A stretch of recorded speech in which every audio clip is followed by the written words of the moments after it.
Hello everyone, welcome to 15-minute business chat with industry expert. Today, if we look deep into the current situation, we will notice that a lot of business are going to find themselves in a challenging situation. Many small business around the globe have been forced to close, but today we will look into the positive side. The crisis can also present innovation and positive change if we use the time to think outside the box. I believe that now is the time for business to think about innovation, and business leaders should start to adopt a new strategy and stop looking for answer because no one know the answer. What they need is an effective process and solution. To talk more about that, it's my pleasure to introduce my dear friend Asil Attar. Asil, she's a Iraqi-born with a mixed heritage, raised in England, American-educated, and a dynamic hand-on transformational leader with over 25 years' experience in the fashion and retail industry. She is also an ambassador for women empowerment and inspiring women across the world to achieve and master their goals. For the past decade, Asil has held a number of the first, placing her as the first female CEO for the three of the Middle East leading group, most recently as the CEO for the mass jewelry, the first female CEO in over 100 years. Asil, welcome to 15-minute business chat. Thank you, Ghadi. Assalamu alaikum. It's a pleasure Well, to be with you today. it's my pleasure. So let us start with your navigation through this current landscape and in this crisis time. Definitely. First of all, I want to start by wishing everybody health, and I hope that everyone is safe and that, inshallah, them and their families are seeing safe times and hopefully soon a better situation than we are today. So that's the first thing that I wanted to convey my message. And you're absolutely right, Ghadi. This is a very interesting time. Actually, it's a historical moment. You know, before we used to read about this in the books, all of these global, pandemics and crises. And now we're actually, as generations, experiencing and living this change. And, we have to question from a commerce and business, what is it that is now more important than ever? We have to definitely think of the future and the expectations of the future that everybody has. I believe that with every challenge, like you said, there's most certainly an opportunity. And today we have to start to think about what really matters, Ghadi. I think that's what everyone, as they stay at home and every day passes, most thing on their mind is what is really mattering and people reflecting on the situation.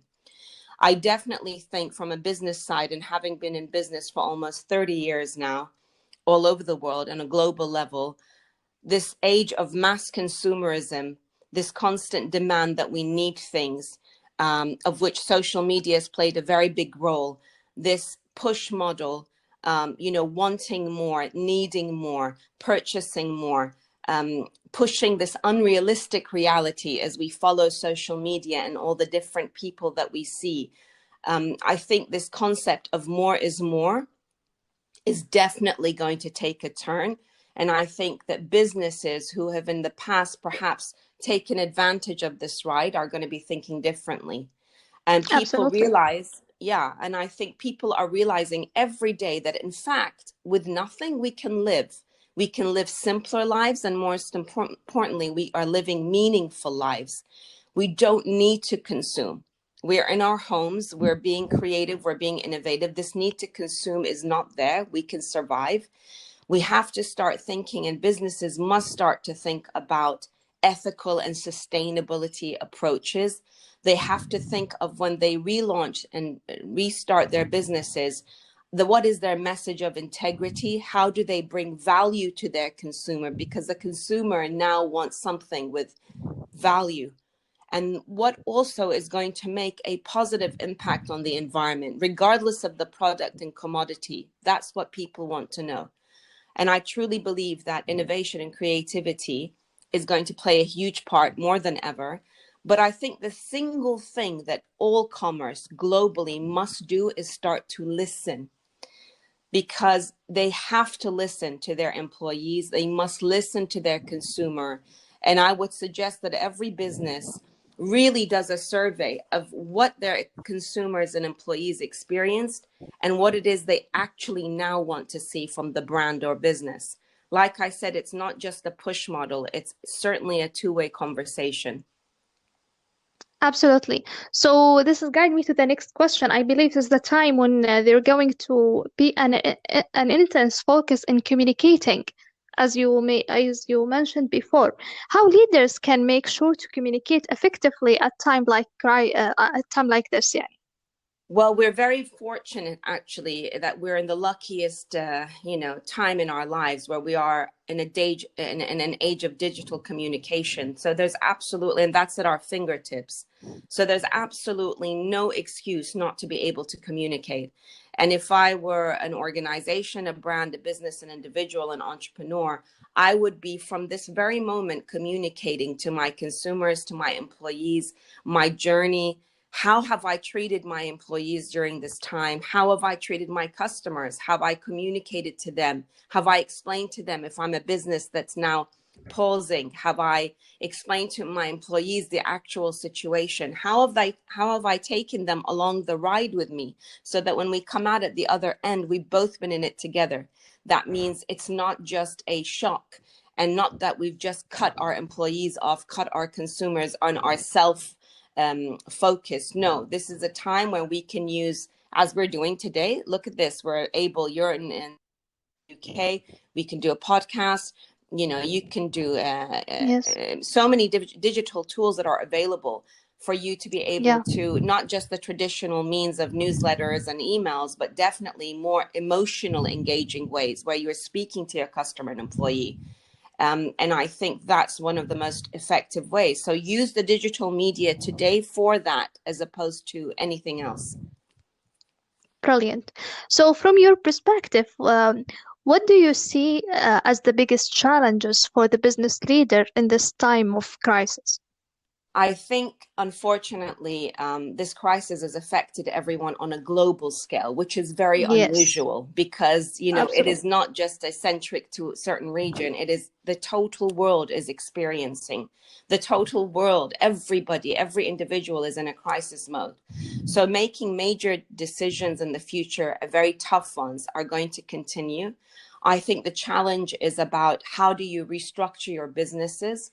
How do you accommodate the change? How are you going to re-strategize? And how importantly, are you going to regain the position that you were in? This means you have to think differently with your stakeholders, your customers, your employees. And the most important thing, Ghadi, is you have to have agility because it's not just about cost Absolutely. cutting. I mean, the last few years, businesses have been focused on cost cutting, cost cutting, cost cutting. Now, after this, they would have been leaner than ever and cut the maximum cost. Now it's about how do we gain revenue? How do we rebuild our USB, so our unique selling proposition? How do we regain our customer? How are we going to be enabling flexibility with our employees? Obviously, now you see so many people working from the home. So, businesses should really consider that.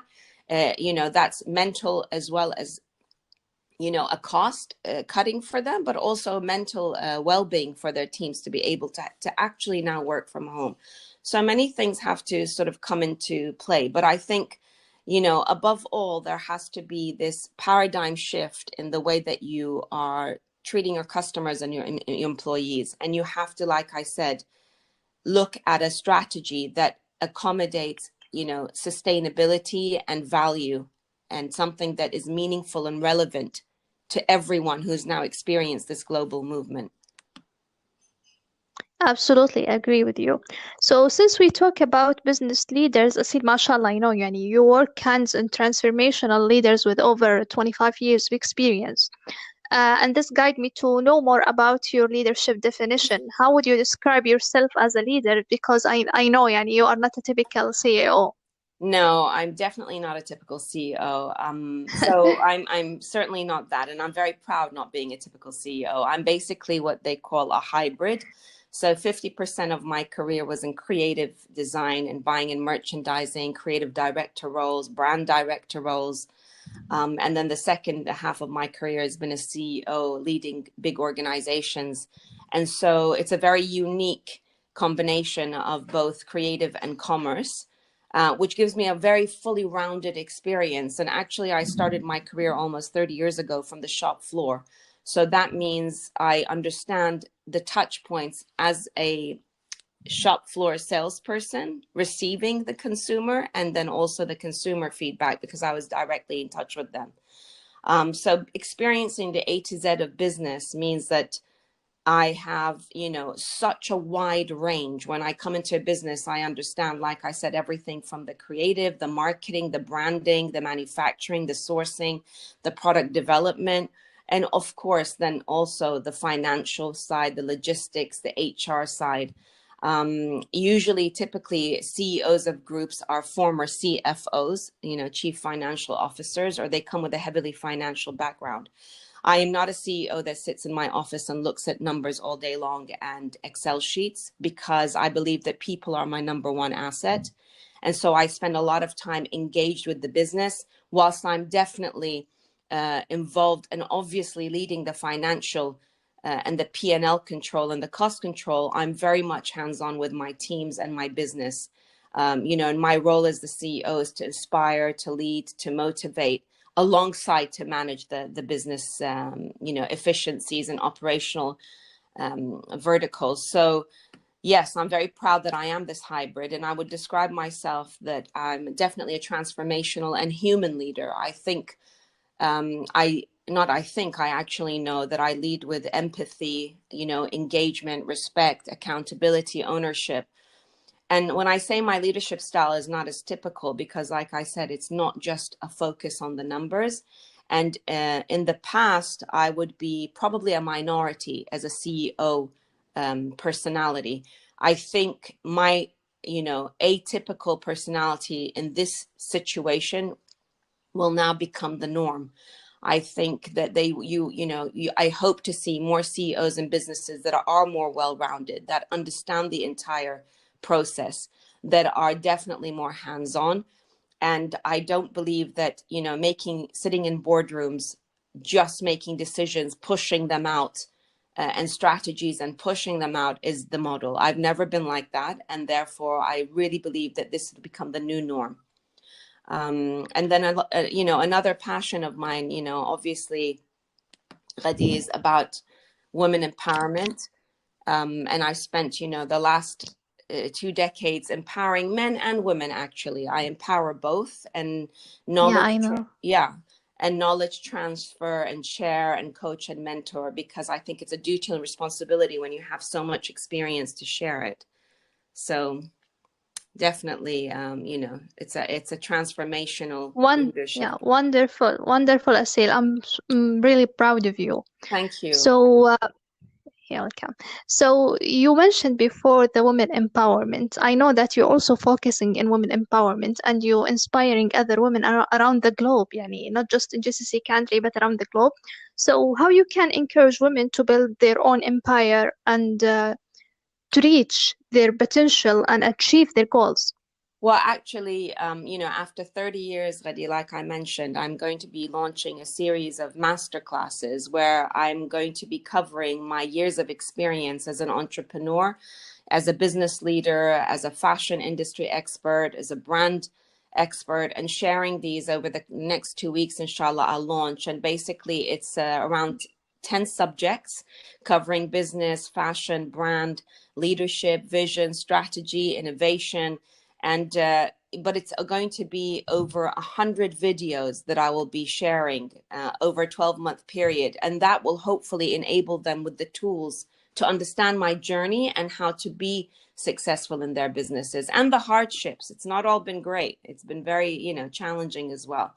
So that's how I I know. think it's the best way, is to be able to put it in a structured format and then share that with as many men and women, actually. Brilliant, brilliant, Asil. So I know you that you have your unique way for success. I can call it yani Asil philosophy for success. Can you explain this philosophy for us, please? Sure. I mean, basically, my philosophy is to think with I'm always saying, I mean, you have to think with your head, but you have to act with your heart. And that Yeah, means that, absolutely. yeah, and that means that you have a balance, because as everything in life is all about balance. And at the end of the day, Ghadi, regardless of the role, regardless of the industry you're in, we are all human beings. We are all emotionally led. We make decisions that we have to take that into account. We are not robots yet. We are not there yet. We are still dealing with individuals. And therefore, in my entire journey as a leader of any business and in my day-to-day life, I'm always mindful that whoever you're touching, whoever you're, communicating with, is a human being receiving it. And therefore, emotions definitely are based on that, which means my philosophy is that I base my entire life on my values and ethics. This is something how I was raised, and very, very much important part of my life. I conduct things with respect, with humility, and I have a passion and a desire to leave a legacy and to impact positive change, Ghadi. This is my philosophy, that in this life you are blessed with whatever ability that you have. And I think it's important for everyone to be able to make that positive impact, because I really believe that's the true meaning of success. If you know that you've enabled others to have knowledge and be a little bit more knowledgeable and stronger in what they do, then I believe you've achieved success. So that's my philosophy. Absolutely, I agree with you because I believe this is the way we can grow. Yes, exactly. Yeah, Knowledge transfer yeah, and sharing experience. absolutely.